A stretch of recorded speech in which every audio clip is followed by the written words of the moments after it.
সিলেটের আলিয়া মাদ্রাসা মাঠে অনুষ্ঠিত বিএনপির বিশাল জনসভায় দলের চেয়ারম্যান তারেক রহমান বলেছেন, যারা জান্নাতের টিকিট বিক্রির কথা বলছে তারা মানুষকে বিভ্রান্ত করছে।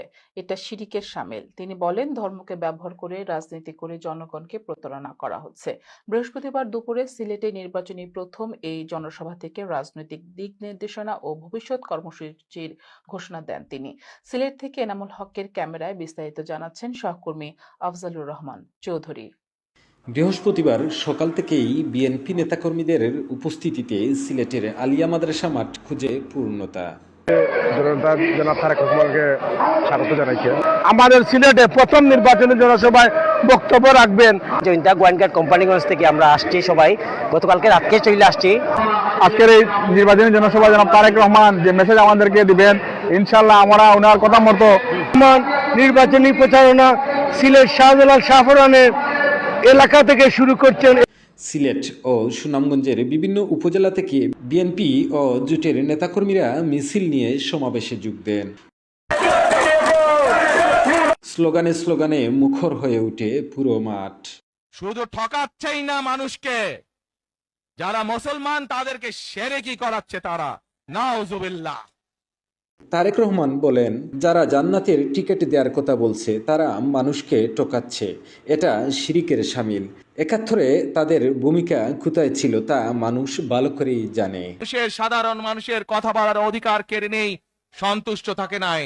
তারা ইলিয়াস আলী, জুনায়েদ, দিদারের মতন শত হাজারো মানুষকে তারা হত্যা করেছিল সেদিন। লাখো মানুষ নির্যাতিত, নিঃস্ব ও পঙ্গু হয়েছেন বলেও অভিযোগ করেন তিনি। প্রিয় ভাই বোনেরা, গত 15-16 বছরে আমরা দেখেছি কিভাবে একের পর এক নির্বাচনে ব্যালট বাক্স ছিনতাই হয়েছে। ব্যালট ছিনতাই ও ডামি নির্বাচনের মাধ্যমে জনগণের ভোটাধিকার হরণ করা হয়েছে বলেও দাবি করেন বিএনপির চেয়ারম্যান। তিনি বলেন, ধানের শীষ জয়ী হলে কৃষকদের জন্য চালু করা হবে কৃষি কার্ড, খাল খনন কর্মসূচির মাধ্যমে পানির সংকট দূর করা হবে এবং নদী থেকে খাল কেটে পানি আনার পরিকল্পনাও বাস্তবায়ন করা হবে।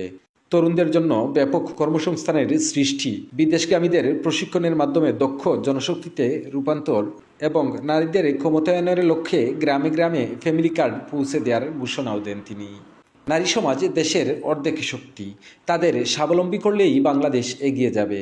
বিদেশে বসে পোস্টাল ব্যালট নিয়ে ষড়যন্ত্র এবং দেশের ভেতরে নানা চক্রান্ত চলছে বলে দাবি করে সবাইকে সজাগ থাকার আহ্বান জানান তারেক রহমান। তিনি বলেন, জুলাই আগস্টে জনগণের ঐক্য সব ষড়যন্ত্র প্রতিহত করার ক্ষমতা প্রমাণ করেছে। সিলেট আলিয়া মাদ্রাসার মাঠ বিএনপির রাজনীতিতে ঐতিহাসিকভাবে গুরুত্বপূর্ণ।